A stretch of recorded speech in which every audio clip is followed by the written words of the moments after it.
My name is Irene Willette, and I'm 32 years old. 5 years ago, my sister told my parents I dropped out of medical school. She lied, and that single lie cost me my entire family. They cut me off, they blocked my number, they skipped my residency graduation. They weren't at my wedding. For 5 years, I was no one's daughter. Then last month, my sister was rushed into the emergency room, bleeding, unconscious, dying. The trauma team paged the chief surgeon.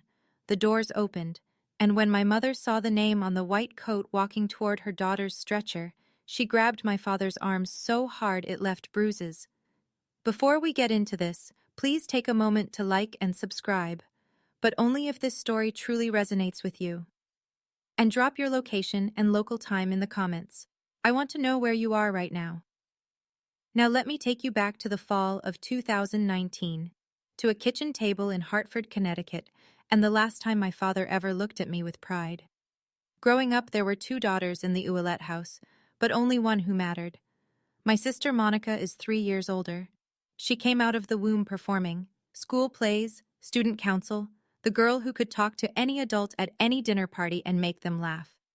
My parents, Jerry and Diane Ouellette, Hartford, Connecticut, salt of the earth middle class, adored her for it. Dad managed a manufacturing plant. Mom did part-time bookkeeping. They valued two things above all else: appearances and obedience. Monica delivered both, flawlessly, every single day. I was the quiet one, the one with her nose in a biology textbook at Thanksgiving, while Monica held court at the table. I wasn't rebellious. I wasn't difficult. I was simply invisible. There's a difference between being forgotten and never being seen in the first place. Here's a small example. 8th grade, I made it to the state science fair, the only kid from our school. Same weekend, Monica had a community theater performance. One guess where my parents went. When I came home with a second-place ribbon, Dad glanced at it and said, "That's nice, Renee." He didn't ask what my project was about. He never did. I told myself it didn't hurt. I told myself I didn't need the attention. I poured everything into my grades, my AP classes, my applications. I figured if I couldn't be the daughter they noticed, I'd be the daughter they couldn't ignore. And for one brief, shining moment, I was. The day I got accepted into Oregon Health and Science University's medical program, 3,000 miles from Hartford, something shifted. For the first time in my life, my father looked at me, really looked at me, and said 5 words I'd waited 18 years to hear. But I'll get to that. First, you need to understand what Monica did when she realized the spotlight was moving. The acceptance letter came on a Tuesday in April. I remember because Monica was visiting for the weekend. She was 22, working as a marketing coordinator at a mid-level firm in Stamford. Fine job, fine life. Fine was Monica's ceiling, though she'd never admit it. Dad read the letter at the kitchen table. His eyebrows went up. "Oregon Health and Science," he said, slow, like he was tasting the words. "That's a real medical school." Then he looked at me. "Maybe you'll make something of yourself after all, Renee." It wasn't a compliment, not really. But it was the closest thing to one I'd ever gotten from him, and I held on to it like oxygen. Mom called Aunt Ruth that night. She called her sister. She called 2 neighbors. "Irene got into medical school. Can you believe it?" Her voice had a pitch I'd never heard before. Pride, genuine, undiluted pride, directed at me. At dinner, I glanced across the table at Monica. She was smiling, but it was the kind of smile that stops at the mouth. Her eyes were doing something else entirely. Calculating, measuring, recalibrating. I know that now. At the time, I just thought she was tired from the drive. That week, Monica started calling me more. 2, 3 times a week. "How's packing going? Who's your roommate? What's Portland like?" She asked about my schedule, my classmates, my professors. She remembered every name I mentioned. I thought my sister was finally seeing me. I thought maybe my getting into med school had unlocked something between us. Respect, connection, whatever it is that normal sisters have. I was feeding her ammunition. Every detail, every name, every vulnerability. And I handed it all over with a grateful smile. Third year of medical school. That's when everything cracked open. My roommate, my best friend, was a woman named Sarah Mitchell. She'd grown up in foster care, no family to speak of, and she was the single reason I survived first year. When I called home once during a brutal anatomy exam week and Mom said, "Can't talk, Reenie, Monica's having a rough day at work," it was Sarah who sat on our apartment floor with me and said, "Their loss. Now get up. We have cadavers to memorize." Sarah was diagnosed with stage 4 pancreatic cancer in August of my third year. No family, no support system, just me. I went to the dean's office the next morning, explained the situation.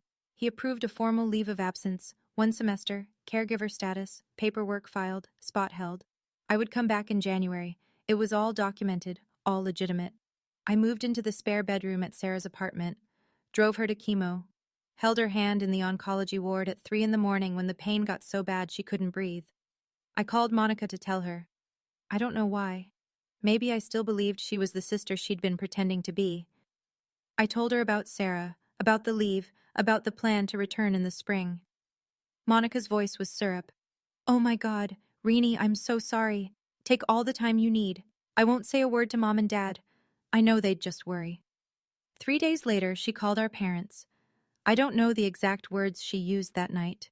I wouldn't learn the full scope of her lie until 5 years later, when it unraveled in the one place none of us expected. But the damage was instant. The call came at 11 at night. I was sitting in a plastic chair next to Sarah's hospital bed. She'd had a bad reaction to the latest round of chemo, and they'd admitted her overnight. My phone lit up. "Dad, your sister told us everything." His voice was flat, arctic. The dropping out, the boyfriend, all of it. "Dad, that's not—" "Don't. Monica showed us the messages. She showed us proof." I pressed my hand against the wall to steady myself. "What messages? What proof?" "Dad, I'm sitting in a hospital right now. I'm taking care of my friend. Monica said you'd say exactly that." A pause. "She said you'd have a story ready." My mother got on the line. Her voice was shaking. "How could you lie to us for a whole year, Irene?" "Mom, please, listen to me. I filed a leave of absence. I can show you the paperwork. I can give you the dean's number." "Enough." Dad again. "Don't call this house until you're ready to tell the truth. You've embarrassed this family enough." The line went dead. I sat on that hospital floor for 20 minutes. Sarah's IV beeped on the other side of the curtain. My phone screen still showed the call duration, 4 minutes and 12 seconds. That's how long it took my parents to erase me. 20 minutes later, a text from Monica. "I'm sorry, Reenie. I had to tell them. I couldn't keep your secret anymore."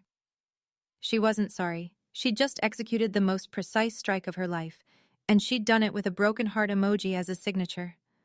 I was 3,000 miles from Hartford. I had $46 in my checking account, and I had just become no one's daughter. I tried. I need you to know that. I tried everything I could from 3,000 miles away with no money and a dying friend in the next room. Over the next 5 days, I called my parents 14 times.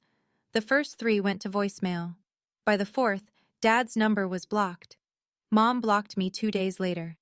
I sent 2 emails, one short, one long.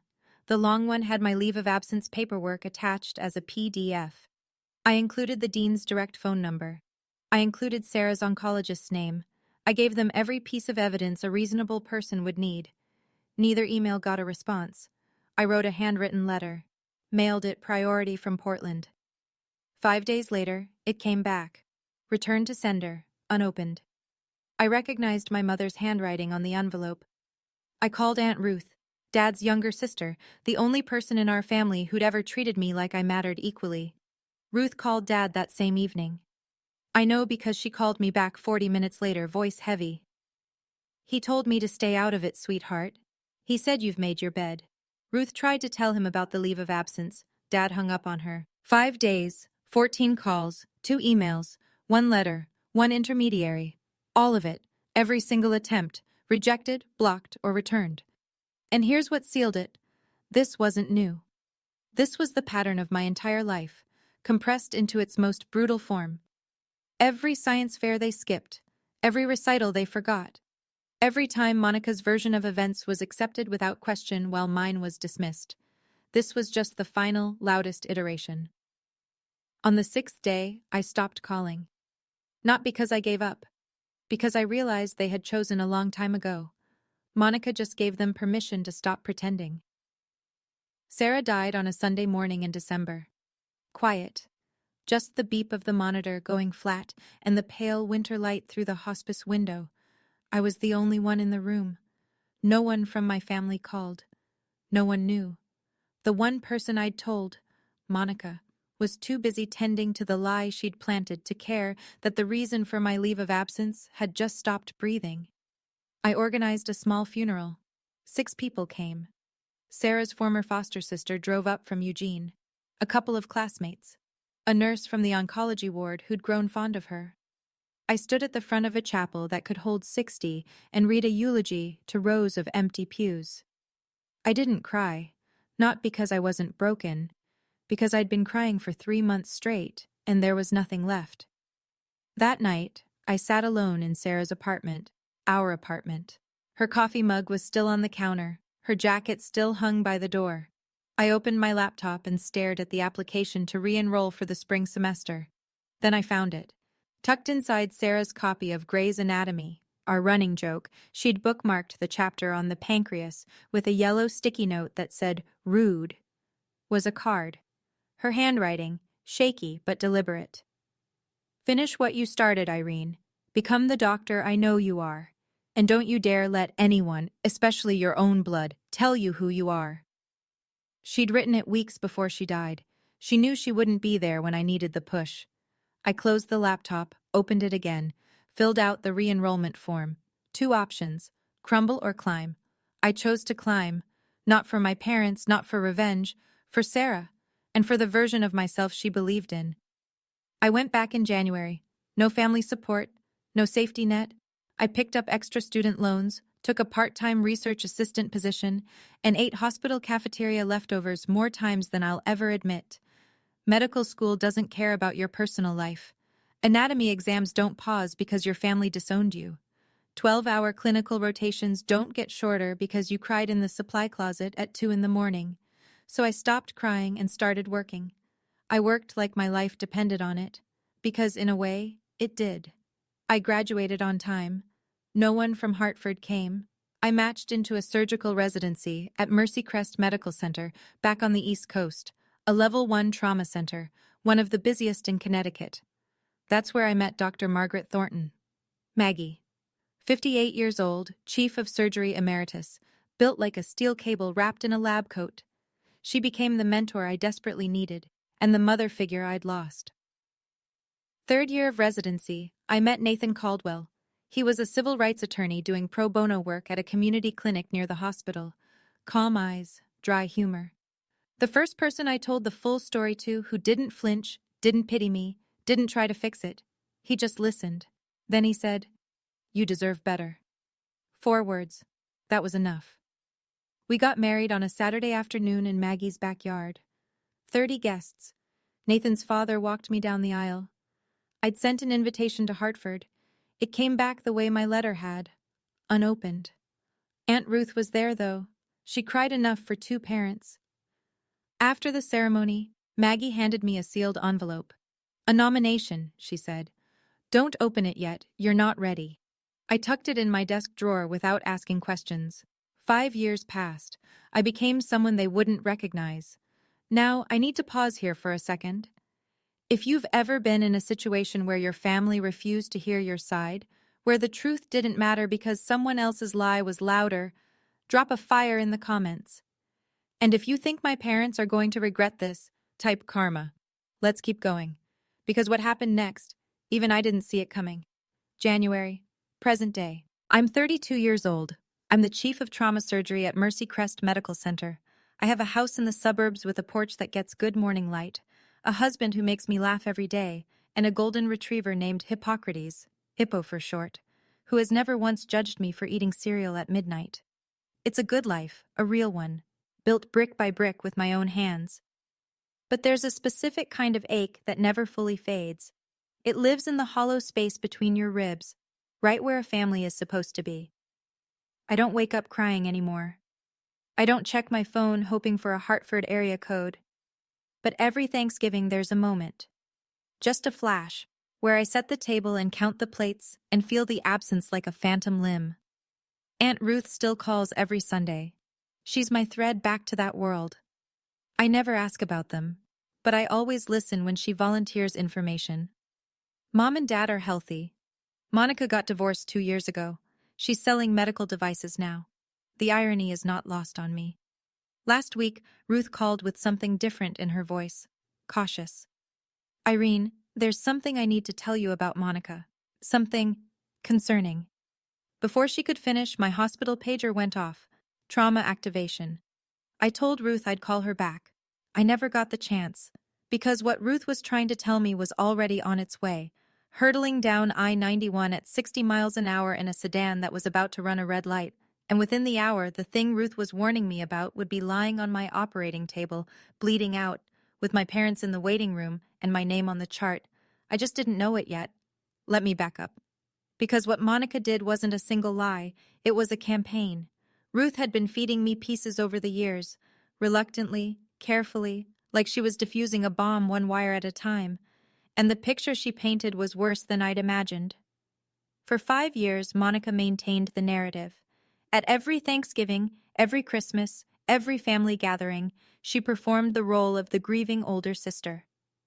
We don't really talk about Irene, she'd tell cousins. It's too painful for Mom and Dad. She'd shake her head, lower her voice, let the silence do the work. But she didn't stop at silence. She added details. She told our grandmother that I was homeless. She told Uncle Pete's wife that she'd heard from mutual friends I was in and out of rehab. She told our mother, on Christmas Eve 2 years ago, that she had tried to reach out to me and I had refused, that I was the one who cut them off. She flipped the entire story. She said at Thanksgiving, Ruth told me once, voice tight with fury, "I've begged Irene to come home. She won't even answer my calls. I think she hates us." Meanwhile, I was 3 floors deep in an operating room saving a teenager's life. The genius of it, and I use that word with disgust, was that Monica didn't need my parents to forget me. She needed them to believe I had abandoned them. That way, their grief became proof. Their silence became justified. And she remained exactly what she'd always been, the loyal daughter, the only one who stayed. She wasn't protecting them. She was protecting her position. And there was one more thing Ruth told me, something I didn't learn until much later, that made the whole picture even darker. But I'll get to that. Nathan told me this over coffee one morning, 6 months ago. He'd been sitting on it for 2 years. "There's something I didn't tell you," he said, setting his mug down carefully, the way he does when he's about to deliver bad news in his lawyer voice. 2 years ago, I got a call from HR at your old hospital. Someone using a fake name had contacted them asking about the employment status of Irene Ouellette. They wanted to know if you'd ever been disciplined, if your credentials were legitimate. I stared at him. Who? I had a colleague trace the inquiry. The IP address came back to Hartford. The kitchen went very quiet. Ipo's tail thumped against the floor. The coffee maker hissed. "She was trying to find something," I said. "Anything," Nathan confirmed. "Anything she could use to keep the story alive, to prove you were a fraud." "She didn't find anything." "No, because there's nothing to find." I wrapped my hands around my mug. Tight. I could feel the heat bleeding through the ceramic. "She didn't just lie about me once, Nathan. She's been hunting me." He reached across the table and put his hand over mine. "That's not sibling rivalry, Irene. That's something else entirely." He was right. Monica hadn't told a lie and moved on. She had built an architecture of deception, load-bearing walls, reinforced beams, and she'd spent 5 years making sure none of them cracked. Every holiday story, every whispered rumor, every fake inquiry was another brick. I could have done something then, called a lawyer, confronted my parents, blown the whole thing open. But I didn't, because life was about to do it for me, in the most brutal, public, and ironic way imaginable. And it started with a pager at 3 in the morning. Thursday night, January, 3:07 a.m. The pager dragged me out of a dead sleep. Nathan shifted beside me, murmured something. Ipo lifted his head from the foot of the bed. The screen glowed in the dark. Level 1 trauma. MVC, single female, 35, blunt abdominal trauma, hemodynamically unstable. ETA 8 minutes. I was dressed in 4 minutes. Driving in 6. The roads were empty and wet, that particular shade of black that January gives you in Connecticut. I ran through the case in my head the way I always do. Mechanism of injury, probable organ involvement, surgical options, motor vehicle collision, blunt abdominal trauma, unstable vitals, likely splenic rupture, possible liver laceration. I'd done this surgery 100 times. I badged in through the ambulance bay entrance and walked straight to the trauma bay. My team was already assembling. 2 residents, a trauma nurse, anesthesia on standby. I picked up the intake iPad from the charge nurse's station and swiped to the incoming patient chart. Patient, Monica D. Ouellette, DOB, March 14, 1990. Emergency contact, Gerald Ouellette, father. I stopped walking. The hallway noise, the beeping, the intercom, the squeak of shoes on linoleum, it all pulled back like a tide. For 2 seconds, maybe 3, I wasn't a surgeon. I was a 26-year-old sitting on a hospital floor in Portland, phone still warm in my hand, listening to a dial tone. Dr. Ouellette? My charge nurse, Linda, appeared at my shoulder. You okay? I looked up, blinked, set the iPad down. I'm fine. Prep Bay 2, and page Dr. Patel. I want him on standby. The ambulance siren wailed in the distance, getting closer, and behind that ambulance, I knew, before I could see them, were 2 people I hadn't faced in 5 years. The ambulance doors cracked open and the stretcher came fast. Monica was strapped down, unconscious, oxygen mask fogging with shallow breaths, blood on her shirt, one hand hanging limp off the side rail. The paramedics rattled off numbers, blood pressure dropping, heart rate climbing, 2 large-bore IVs running wide. Behind them, running, came my parents. My mother looked like she'd aged a decade, hair thinner, face drawn. She was in a bathrobe, slippers on the wrong feet. My father was in a flannel and jeans, thrown on in a panic. His face was the color of old paper. "That's my daughter," he shouted past the triage nurse. "Where are they taking her? I need to talk to the doctor in charge." The nurse, a woman named Carla I'd worked with for 3 years, put both hands up. "Sir, family needs to wait in the surgical waiting area. The trauma team is already here. The chief is handling this personally." "The chief?" Dad grabbed Carla's arm. "Get me the chief, now." Carla glanced through the glass partition toward the trauma bay. She looked at me, gowned, gloved, my badge hanging from my scrub top. She read the name, read it again. Her eyes went wide for just a fraction of a second. I gave a small shake of my head. "Not now." Carla composed herself. "Sir, the chief is prepping for surgery. You'll be updated as soon as possible. Please, the waiting room is this way." My parents were led down the hall. Mom was whispering prayers, hands clasped so tightly her knuckles were white. Dad kept turning back, looking through every window he passed. "She's all we have," he said to no one in particular. "Please, she's all we have." I heard it through the partition glass. Every word. She's all we have. As if I had never existed. I stepped into the scrub room alone. 30 seconds. That's all I allowed myself. I turned on the faucet, let the water run hot over my hands. Looked at myself in the stainless steel mirror above the sink. Distorted. Warped. The way everything felt right now. Scrub cap on. Badge visible. The face of a woman who had been surgically removed from her own family tree, now being asked to surgically save the woman who held the saw. Part of me wanted to walk out. Call Patel. Let someone else carry this. Let my parents owe their daughter's life to a stranger, not to me. That would be cleaner. Simpler. But there was a woman on that table with a ruptured spleen and what looked like a grade 3 liver laceration. She was losing blood faster than we could replace it. She was going to die in the next 30 to 40 minutes if the best surgeon in this building didn't operate. And the best surgeon in this building was me. I paged Patel directly. "I have a conflict of interest. The patient is a family member. I'm disclosing it now and documenting in the chart. If at any point my judgment is compromised, you take the lead, no questions asked. Patel's voice was steady. Understood, Chief. I told Linda to note the disclosure in the nursing record. Everything by the book, everything on paper. Then I pulled on fresh gloves, pushed through the OR doors, and looked down at the table. My sister's face. Still. Bruised. The oxygen mask fogging and clearing. She looked smaller than I remembered. Thinner.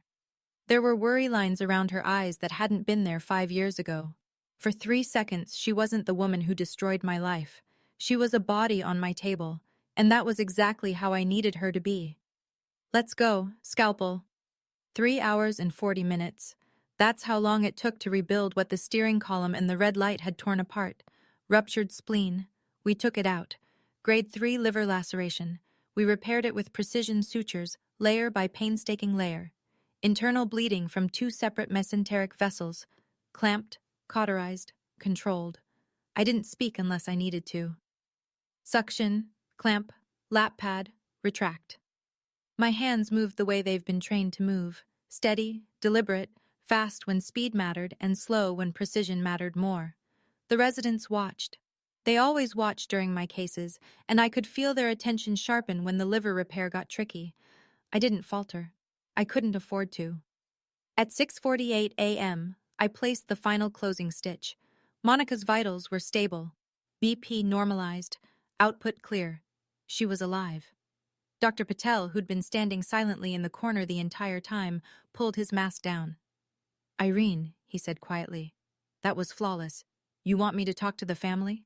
I peeled off my gloves, dropped them in the bin, washed my hands.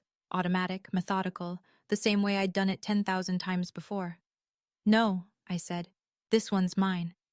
I caught my reflection again in the scrub room mirror. Same face, same badge. But something had shifted. For 5 years, I'd been the daughter who disappeared. Now I was the surgeon who'd just pulled her sister back from the edge of death. Those two facts were about to collide in a waiting room 40 feet away, in front of my entire night shift team. I straightened my scrub top, checked my badge, took one breath. Then I walked toward the waiting room. The hallway had never felt so long. The waiting room had that fluorescent hush that hospitals get at 7 in the morning. 2 other families were scattered in the far corners. A television murmured weather reports to no one. And in the center row, sitting rigid, sleepless, terrified, were my parents. I pushed through the double doors, still in my surgical scrubs, mask pulled down around my neck. Scrub cap off now, hair pulled back. My badge hung at chest level, printed in clean block letters anyone could read from 6 feet away. Dr. Irene Ouellette, MD, FACS, Chief of Trauma Surgery.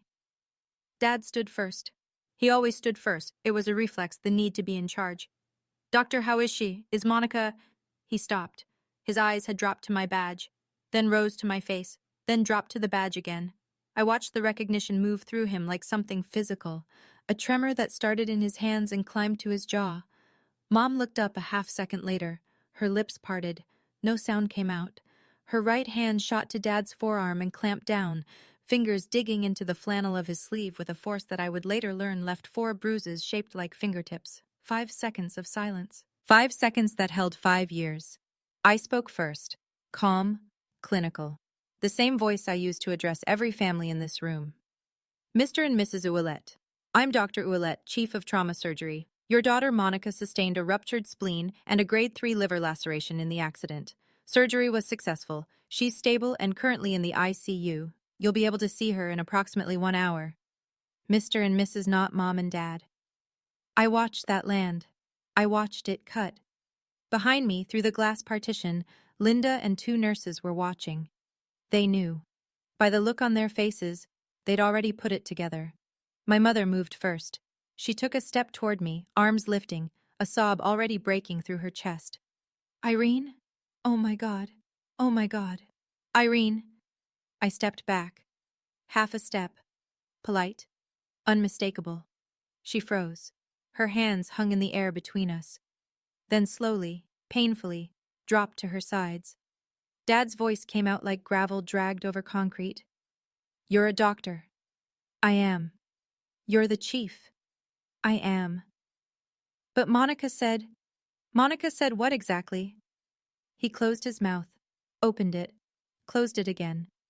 I could see the machinery of his mind trying to reassemble 5 years of certainty that was crumbling in real time. Mom was crying now. Not quietly. "We thought you dropped out. She told us she told you I dropped out. That I had a boyfriend with a drug problem. That I was homeless. That I refused to contact you." I kept my voice level. No shaking. No tears.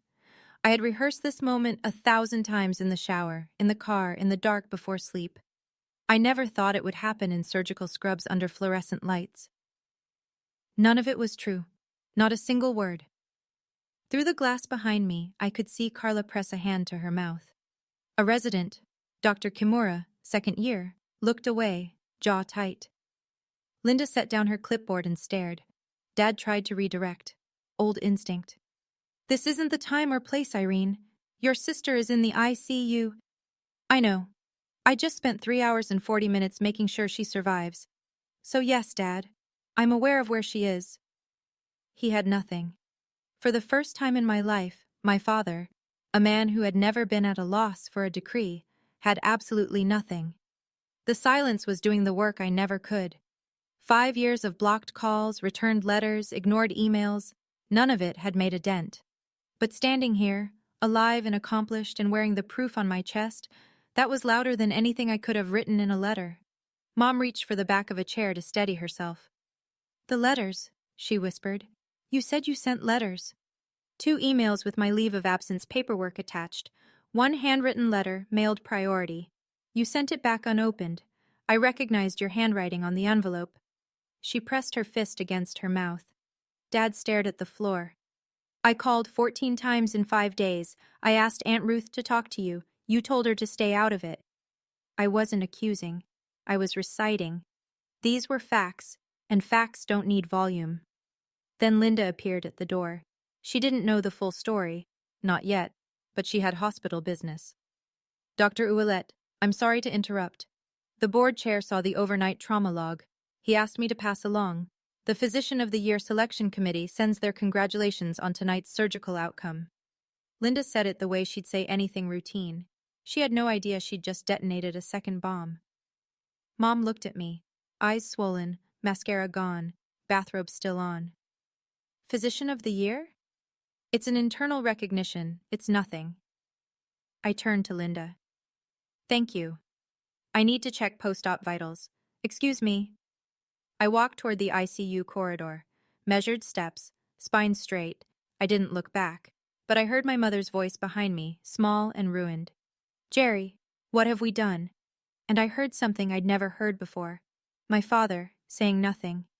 Because silence, for the first time, was the only honest thing he had left.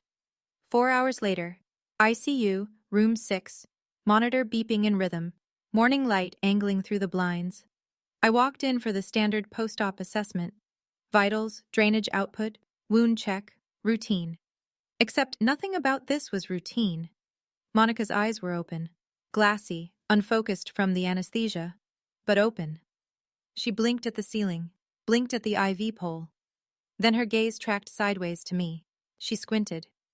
Read my badge. Read it again. The color drained from her face in a way I've seen before, but only in patients who've just been told their prognosis is bad. "Irene." Her voice was sandpaper. "Good morning, Monica. I'm your attending surgeon.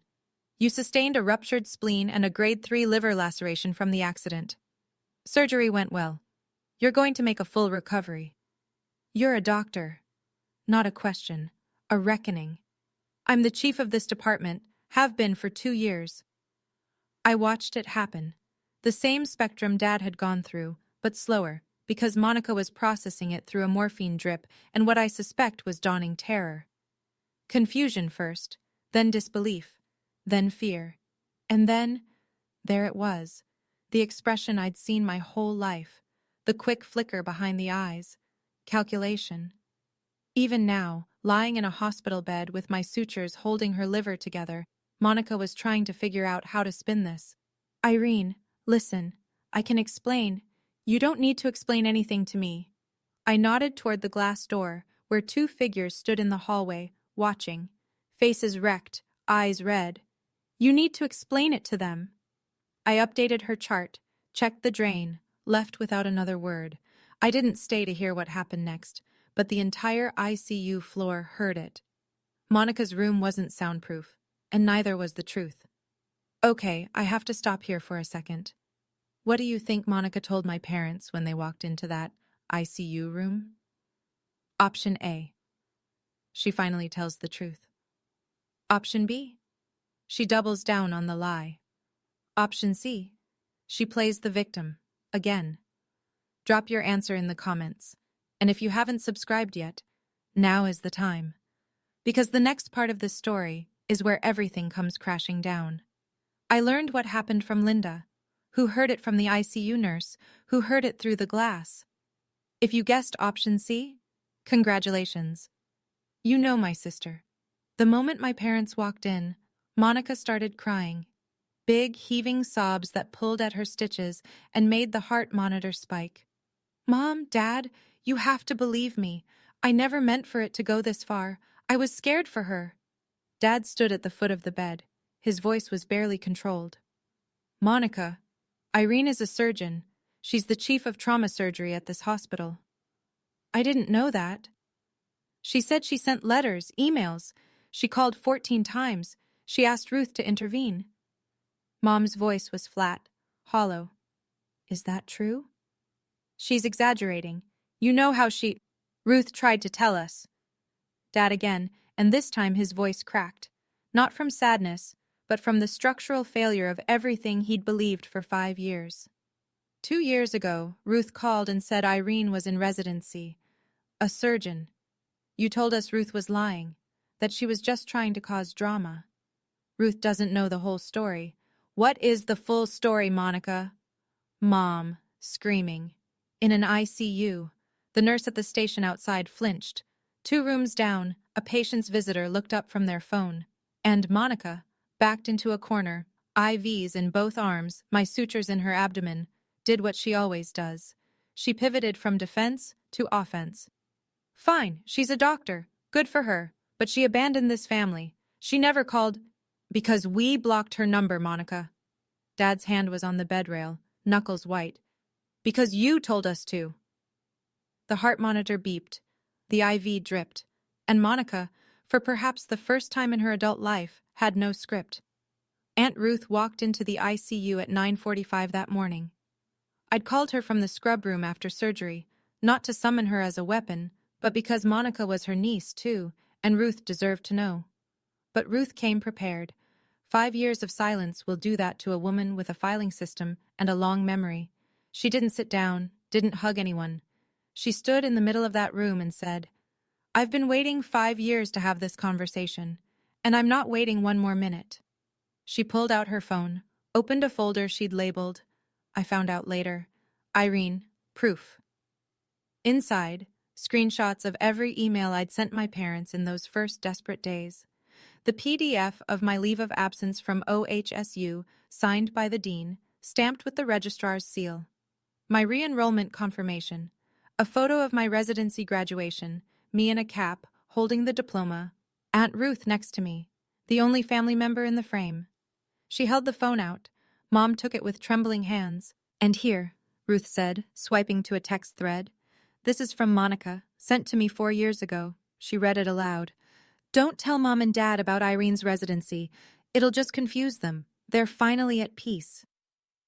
The room went still. Monica stared at the ceiling. Her jaw was set, but the calculation was gone from her eyes. What replaced it was something I'd never seen there before, the look of someone who's run out of rooms to hide in. You told me to keep quiet for the family's sake, Ruth said, looking straight at Monica. But this family hasn't had peace. It's had a 5-year blackout. Ruth turned to my parents. And you two, you let this happen, not because you didn't love Irene, but because loving Monica was easier. Nobody argued. There was nothing left to argue with. Mom sank into the chair beside Monica's bed, but she wasn't looking at Monica anymore. She was scrolling through Ruth's phone, reading my emails one by one. Her lips moved as she read. She stopped on the last one, the one I'd sent the night before my residency graduation. I know what it says. I've reread it 100 times in my own sent folder. Mom, I don't know if you'll read this. I graduated from residency today. I wish you were here. I'm still your daughter. I never stopped being your daughter. Mom doubled over in the chair. Not crying. It was beyond that. It was the sound of someone meeting the full weight of a mistake they can never undo. Dad stood at the window, his back to the room, his shoulders shaking. Aunt Ruth told me later it was the first time she had ever seen her older brother cry. In 62 years, not once. Not at their mother's funeral. Not when his business nearly went under. Not ever. He cried now. Silently, facing the parking lot, while the monitor beeped behind him. Monica lay in the bed. She'd stopped talking. The IV dripped. Her eyes were fixed on a point on the ceiling. There was nothing left to perform, no audience that would believe her. The persona she'd worn for 35 years was lying in pieces on the linoleum, and no amount of charm or tears or clever reframing was going to put it back together. You missed her wedding, Jerry. Ruth's voice was quiet now, spent. Nathan's father walked her down the aisle. Do you understand what that means? Dad didn't turn from the window, but he spoke. 4 words, low, cracked down the center. What have we done? Not a question. He wasn't asking. He was convicting. And knowing the truth and knowing what to do with it, those are 2 very different things. I came back that afternoon. End of my shift. 22 hours since the pager woke me. But who's counting? My parents were still there. Of course they were. Where else would they go? Back to the house where they'd spent 5 years pretending they only had one daughter? Mom stood up the second I walked in. Her face was swollen, eyes nearly shut from crying. Irene, baby, I'm so sorry. I held up my hand, gently, but firm. I hear you, and I believe you're sorry, but sorry is a word. It's a starting place, not a finish line. What I need is time. Dad turned from the window. He looked like he'd aged 5 years since this morning. We want to make this right. Then you need to understand something. I kept my voice even. This wasn't anger. This was clarity. The kind that only comes after you've burned through every other emotion, and what's left is the truth, clean and simple. I'm not the girl you sent away. I'm not the girl who begged you to listen for 5 days from 3,000 miles away. I'm someone who built a life, a whole life, without you. And if you want to be part of it now, it will be on my terms, not Monica's, not yours, mine. Dad opened his mouth. Old reflex. Then he closed it. And nodded. A small, devastated nod. I looked at Monica on the bed. Her eyes were open, watching me. When you're recovered, I said, you and I are going to have a conversation, a real one, but not today. Today, you're my patient. I don't mix the two. I left. Spine straight, steps measured. I didn't turn around. I'm not closing the door, but I'm the one who decides when it opens, how wide, and who walks through. 2 weeks later. Monica was discharged. Her incision was healing, the rest of her, not so much. I chose the location, a coffee shop in Middletown, halfway between her apartment and my house. Neutral ground. Nathan came but sat at a separate table near the window, pretending to read briefs. He wasn't pretending. Monica walked in looking like someone who'd been hollowed out. She'd lost weight. Surgery plus not eating will do that. And the confidence she usually wore like cologne was gone. For the first time in my memory, my older sister looked exactly her age. She sat down, wrapped her hands around a cup she didn't drink from, stared at the table. I didn't do preamble. I'm not going to yell at you. I'm not going to list every lie. You know what you did. What I want to know is why. Silence.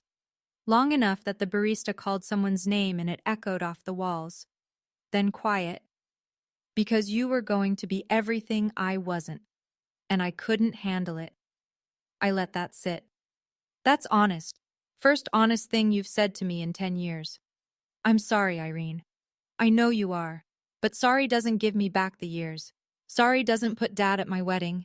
Sorry doesn't unsend that box Mom shipped back to me. My high school graduation things. Returned like I was dead to her. She looked away. Her eyes were wet. Real tears. I know the difference now. Then she said something I wasn't expecting. I also called your medical school. Twice. I tried to get them to revoke your leave of absence. I told them you'd fabricated the caregiver documents. The coffee shop hummed around us. I stared at her. Your dean wouldn't listen to me. He protected you. He didn't protect me, Monica. He believed the truth. That's not the same thing. I leaned back in my chair, took a breath. This was the part I'd mapped out the night before, sitting on the kitchen floor with Hippo's head in my lap while Nathan reviewed it with me like a closing argument. I'm not cutting you out of my life, I said, but I'm setting conditions. Monica nodded, small, defeated. You will tell the truth, the full truth, to every family member you lied to, every aunt, every uncle, every cousin who spent 5 years thinking I was in rehab or living on the street.